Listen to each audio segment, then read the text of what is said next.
This is your name? I'm Tom Kay, and my question is to the representative from OSU. Sorry, I don't recall your name.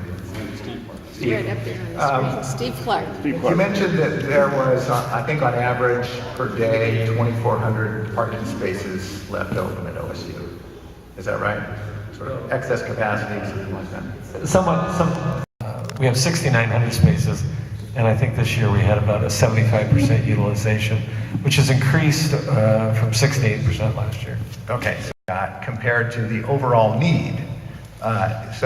For example, if there's an excess of, say, 1,000 parking places per day, but the need is for 10,000, that's not going to contribute much. But if the need is for 1,500, then that's a real resource to cultivate and get people to use. So I want to put that value into context so we understand how much of a contribution it can make.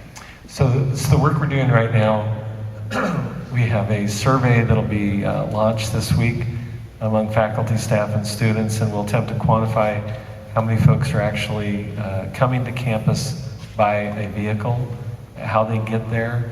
Right now there is not sufficient information, so anecdotal judgment prevails. And quite frankly, that exists both for residence halls, students who live in the neighborhoods, and faculty and staff. Lowering the price of parking on campus for students and the faculty and the staff. So great question. As part of the process that we're involved in right now, that'll be one of the considerations.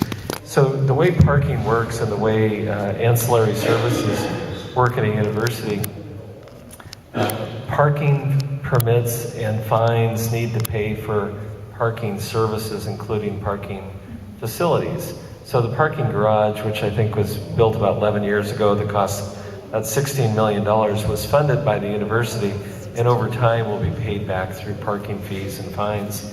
What we're imagining going forth is that we will reduce parking prices in the fringe of campus, let's say Reser, and improve shuttle services and pathways and lighting to incent folks to use that parking in a greater degree. It's